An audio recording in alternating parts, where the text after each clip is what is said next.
오늘은 새해 첫 주일입니다. 우리의 삶에 있어서 시작을 잘 한다고 하는 것, 출발을 바로 한다고 하는 것처럼 중요한 것이 없습니다. 그래서 우리 속담에 시작이 반이라고 하는 말이 있습니다. 그리고 더 중요한 것은 그 시작한 것을 끝까지 밀고 나가는 일입니다. 근데 많은 사람들이 새해 결심을 1월이 가기 전에 스스로 파기하고 만다고 합니다. 그래서 우리말에도 작심삼일이라고 하는 말이 있습니다. 새 결심이 3일밖에 못 간다는 뜻입니다. 그래서 어떤 이는 매 3일마다 새롭게 결심을 하면 되지 않겠느냐 그런 말을 합니다. 좌우간 금년에는 여러분들의 새해의 결심이 끝까지 열매 맺고 이루어지기를 바라는 것입니다. 금년은 특별히 90년대를 여는 첫 해가 됩니다. 90년은 지금까지 지내온 미소 양국 시대에서 다국가 시대로 발전해 가리라고 많은 분들이 예상을 합니다. 동구에서는 개혁의 바람과 변화가 계속 일어날 것이고 아시아에서도 많은 변화와 기복이 예상되어지고 있습니다. 참 세상이 많이 달라지고 변하고 있습니다. 어떨 때는 깜짝깜짝 놀랄 만큼 세상이 변하고 있는 모습을 봅니다. 수년 전만 해도 소련의 영공을 칼기가 나르다가 추격을 당해서 수백 명의 생명을 잃어버렸습니다. 그런데 금년에는 칼기가 정식으로 소련의 영공을 나르게 된 것입니다. 90년대는 남북 통일의 문제를 위시해서 우리 한국이 21세기의 세계 역사 속에서 선진국과 참어깨를 같이 하고 리더십을 발휘할 것인가 못할 것인가를 결정하는 중요한 시대가 되리라고 생각되어집니다. 또 교회적으로 볼 적에 평신도 시대가 오리라고 예상됩니다. 평신도에 대한 재발견과 평신도의 역할이 대단히 강조되는 시기가 되리라고 예상됩니다. 왜냐하면 이것이 90년대 교회의 사활의 문제를 건 것이기 때문입니다. 그래서 저희 교회에서도 금년에는 제자 양육의 해로 결정을 했습니다. 그러나 이것은 금년 한 해만 하고 그만둘 문제가 아니라 교회가 계속 이어가야 할 가장 근본적이고도 궁극적인 과제가 아닐 수 없는 것입니다. 교육에 있어서 반복의 원리를 강조합니다. 한 번 말했다고 다 이해되었거니 하고 중단하지 말고 계속 반복함으로 의식화하는 것이 중요하다고 합니다. 그 점에서 지난 한맘지에 저 자신의 목회 비전을 약간 썼습니다마는 다시 한번 반복을 하려고 합니다. 첫째로 김 목사님과 우리 영락교회의 아름다운 전통을 이어가는 목회에 힘쓸 것을 말을 했습니다. 그것은 복음주의 신앙과 민주주의적 운영과 교회의 일치와 화목 등을 들 수 있는 줄 압니다. 두 번째는 좀 더 이민사회에 부응하는 목회에 힘쓸 것을 썼습니다. 제가 18년 동안 이민 목회를 하면서 경험하고 깨달은 것은 한국에서 배운 목회 훈련이나 신학 훈련이나 또 미국에서 배운 신학 훈련이 이민교회를 목회하는데 잘 맞지 않는 점이 많이 있다고 하는 것을 많이 경험을 했습니다. 그러므로 이민 목회를 하기 위해서는 Korean American Cultural Context에서 한미 문화권적인 상황에서 목회 신학을 개발하고 목회 방법론을 계속 연구해 가야 할 줄 압니다. 세 번째로는 분담 목회입니다. Shared Ministry입니다. 오늘 우리 교회는 이제 몇 사람의 목회자에 의존해서 목회를 이어갈 하기에는 너무나 큰 교회로 성장 발전했습니다. 그러므로 많은 평신도 지도자를 훈련하고 모든 교인들을 제자로 양육해서 서로 목양을 하고 함께 목양하는 그런 구조로 바꿔가지 않으면 안 되는 시점에 서 있다고 생각을 합니다. 네 번째는 2세 목회에 대한 비전과 강조입니다. 90년대 하반기에 가면은 1.5세와 2세들이 우리 코리안 커뮤니티와 교회에 많이 지도력을 행사하게 될 줄 압니다. 이런 시기를 우리가 바라다 보면서 우리 1.2세와 5세와 2세들에게 올바른 가치관과 삶의 비전을 심어준다고 하는 것은 대단히 중요한 우리의 과제인 줄 압니다. 다섯째는 세계 선교에 대한 비전입니다. 이제 10년만 지나면 21세기가 다가옵니다. 21세기의 세계 선교의 리더십을 발휘할 교회가 어느 교회일까? 많은 분들이 한국 교회가 대단히 중요한 역할을 하게 되리라고 내다봅니다. 그것은 자화자찬하는 말이 아닙니다. 대단히 세계 선교사적 입장에서 보면은 일리가 있는 말입니다. 영국이 세계를 제패할 때는 영국 교회가 세계 선교의 리더십을 발휘했습니다. 지난 한 세기 동안 미국이 세계를 제패할 때는 미국 교회가 세계 선교의 지도력을 발휘했습니다. 이제 21세기에는 태평양 시대가 도래하리라고 내다봅니다. 일본이 상당한 정치력과 경제력을 지니고 있는 것이 사실입니다. 그러나 선교사적 입장에 보면은 선교적 리더십을 발휘하기에는 많은 문제점을 일본은 지니고 있습니다. 중국이 대단한 잠재력을 지니고 있습니다. 그 점에서 21세기 초기에는 한국교회가 대단한 지도력을 발휘할 수밖에 없는 입장에 있다고 볼 수 있습니다. 그렇게 되면은 역시 한국 이민교회가 세계성을 지니고 국제성을 지니고 많은 기여와 공헌을 하게 되리라고 봅니다. 여섯 번째는 지역사회에 대한 적극적인 참여와 봉사입니다. 제가 말씀드리는 지역사회는 우리 교포사회만을 의미하지 않습니다. 다른 소수민족과 백인 주류 사회를 포함하는 말입니다. 어떤 의미에서는 이제는 우리끼리 북치고 장구치는 시대는 탈피해야 할는지 모릅니다. 다른 소수민족과 교류하고 백인 주류 사회까지 도전하고 참여하고 기하고 공헌하는 적극적인 자세를 우리는 취해야 할 것입니다. 마지막으로는 이민 가정에 대한 목회입니다. 우리 이민 사회에 있어서 이민 가정은 대단히 중요한 위치에 있습니다. 그러면서도 많은 이민 가정들이 병들고 있습니다. 많은 고통을 당하고 있습니다. 그러므로 이민교회는 이민 가정에 대한 큰 목양의 책임과 사명을 지니고 있다고 말하지 않을 수 없습니다. 그러면서도 가장 중요한 것은 어떻게 모든 교인 한 분 한 분을 참 예수님의 제자로서 양육하고 또 선교에 동참하고 목양에 동참할 수 있도록 하느냐가 우리 교회의 가장 큰 과제의 하나인 줄 압니다. 신약 성경에 보면은 제자라고 하는 말이 250번 나옵니다. 그것도 복음서와 사도행전에 주로 나옵니다. 그럼 제자를 만든다, 제자를 삼는다 하는 말이 무엇을 의미합니까? 소수의 정예부대를 만든다고 하는 것을 의미합니다. 옛날에 기도원이 32,000명의 무리 중에 300명의 훈련된 군인들을 선정해서 가나안 족속과 싸울 적에 크게 승리를 거두었습니다. 하나님은 훈련받지 못한 대중보다 훈련된 소수를 통해서 하나님의 새로운 역사를 창조해 가시기를 더 기뻐하시는 하나님인 것을 볼 수 있습니다.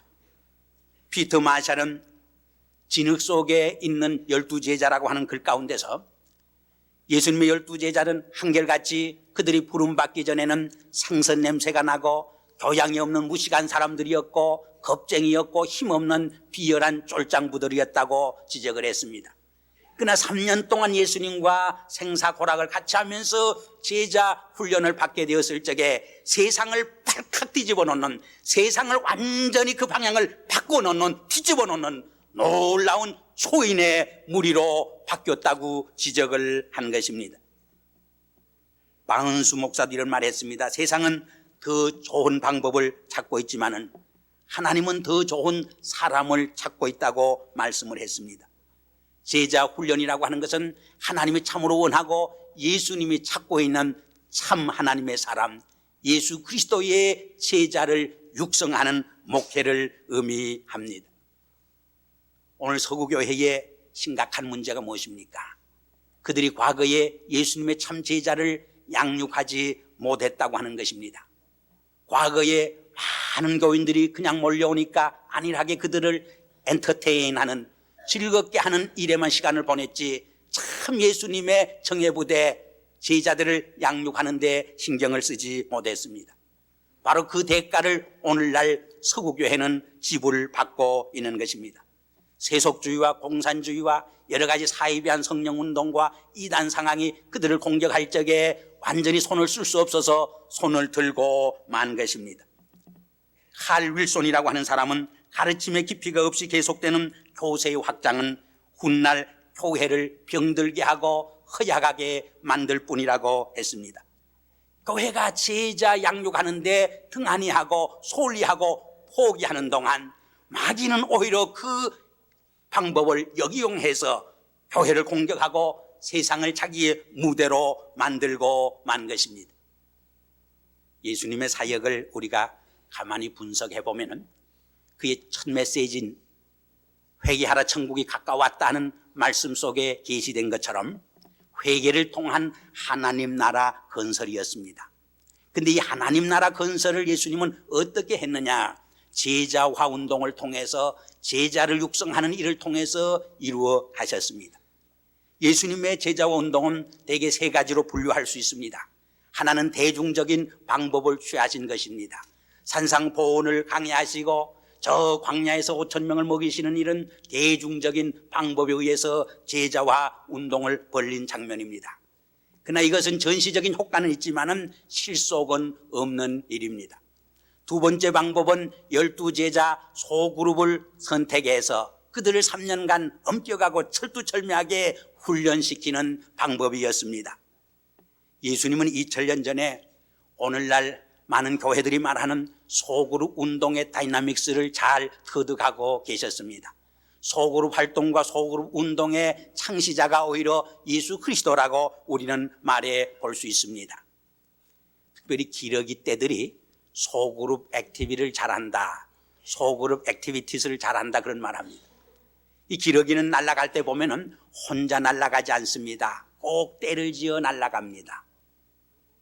그렇게 떼를 지어 날아감으로써 더 멀리 날아갈 수 있고 길을 잃지 않는다고 합니다.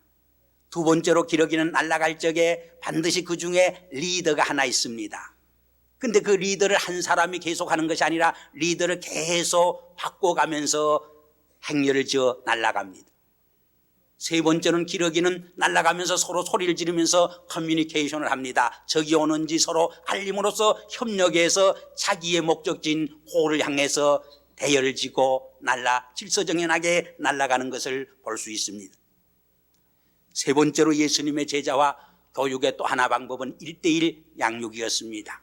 사마리아 우물가에서 한 여인을 만나 대화한 장면이나 니고데모와 대화한 장면은 바로 1:1 양육의 가장 모범적인 케이스라고 말할 수 있습니다. 여기에 인격과 인격의 부닥침, 마음과 마음의 부닥침, 영혼과 영혼의 부닥침을 통해서 놀라운 삶의 변화가 일어나고 새로운 피조물이 이루어지는 힘을, 능력을 보게 됩니다. 그래서 저희 교회는 얼마 동안 금년부터 1:1 양육을 통해서 제자와 교육을 실시하려고 하는 것입니다.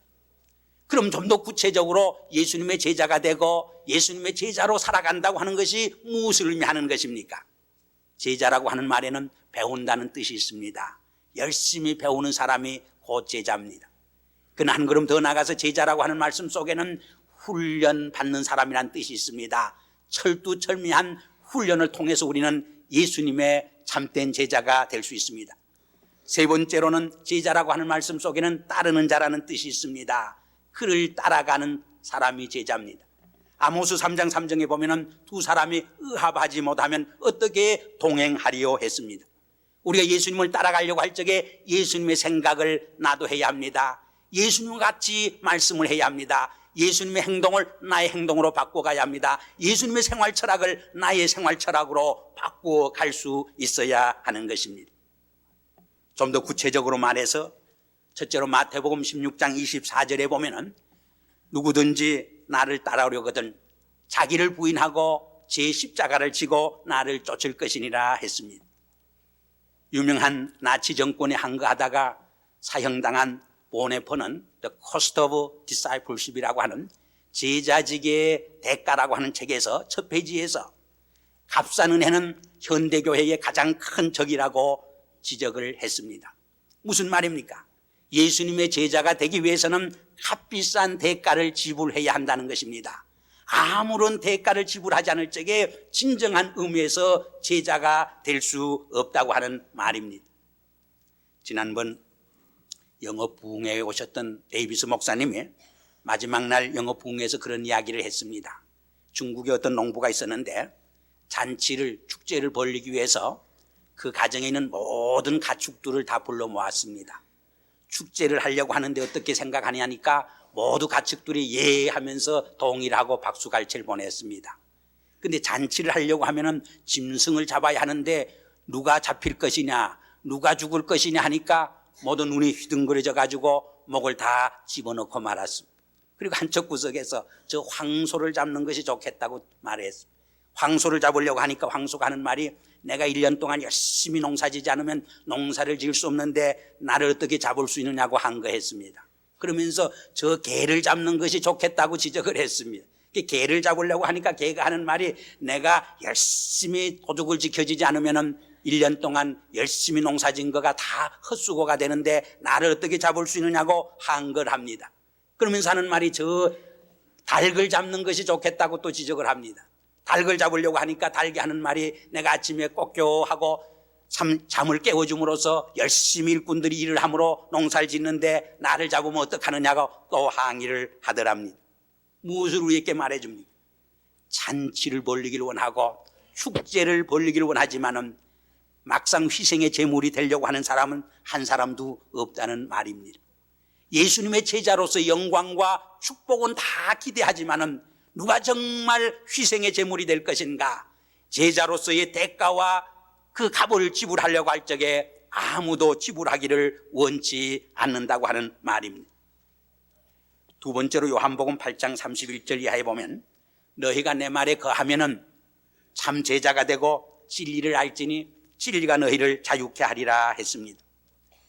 두 번째 예수님의 제자의 모습은 그의 말씀 안에 거하는 사람들입니다. 내 말이 거한다고 하는 말이 무엇을 의미합니까? 12제자 이름이 누구고 7집사 이름이 누구고 성경에서 제일 긴 장이 어느 장이고 제일 짧은 장이 어느 것이냐를 아는 것입니까?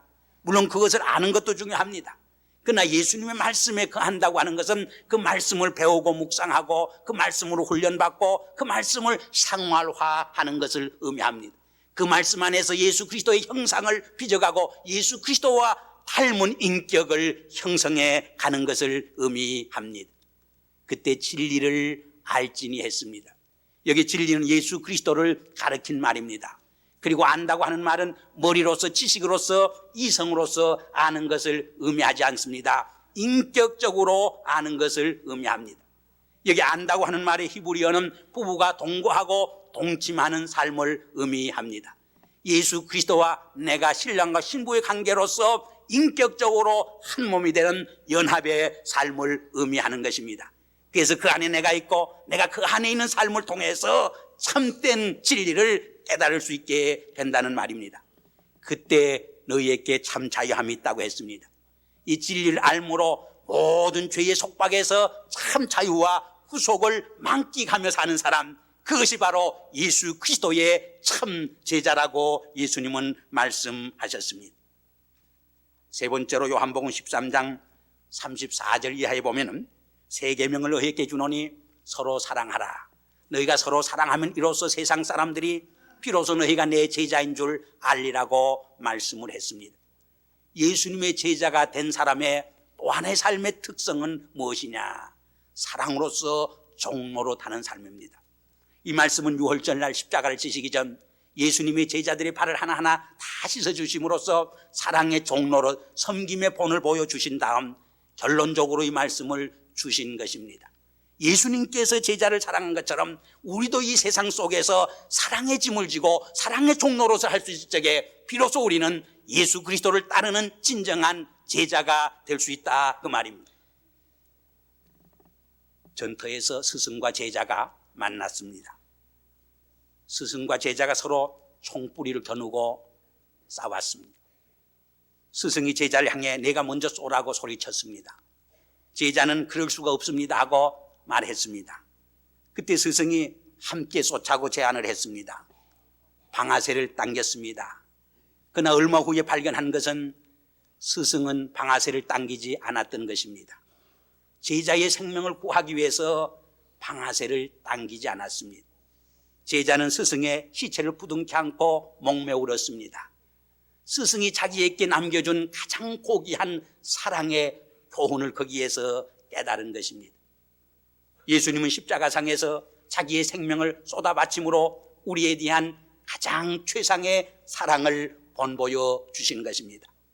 그리고 내가 너희를 위해 사랑한 것처럼 너희도 이웃과 형제를 사랑하라고 말씀해 주셨습니다.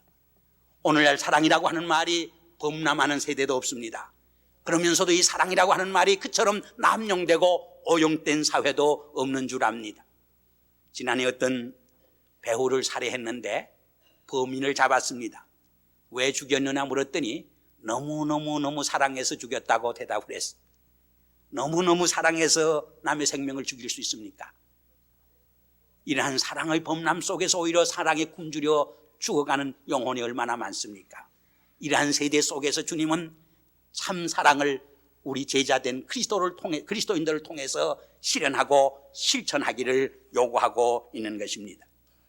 마지막으로 요한복음 15장 8절에 보면 너희가 가시를 맺으면 내 아버지께서 영광을 받을 것이요 너희가 내 제자가 되리라고 했습니다. 오늘 읽은 디모데후서 2장 2절에도 보면 내가 많은 증인 앞에서 내게 들은 바를 충성된 사람들에게 부탁하라. 저희가 또 다른 사람들을 가르칠 수 있으리라고 말씀합니다. 참 예수님의 제자가 되려는 3단계 삶이 있다고 말합니다. 첫째 단계는 회심의 컨버전의 단계입니다. 두 번째는 양육 너처링의 단계입니다. 세 번째는 작은 목자로서 또 다른 제자를 양육해 가는 예수님의 작은 목자가 되는 단계입니다. 우리는 하나님의 자녀뿐만 아니라 예수 그리스도의 진정한 제자로서 이 새해에 참으로 자기 자신을 부인하고 희생하는 순종의 삶이 있어야겠습니다. 예수님의 말씀에 거함으로 예수 그리스도의 인격을 닮아가는 훈련이 있어야 할 줄 압니다. 그리고 예수 그리스도가 우리에게 보여줬던 사랑의 섬김, 사람의 종된 생활이 우리를 통해서 이루어지고 한 걸음 더 나가서 많은 다른 영혼을 그리스도의 제자로 만드는 결실을 열매를 맺음으로 하나님께 영광 돌리는 놀라운 제자 육성의 해가 되기를 주의 이름으로 기원합니다.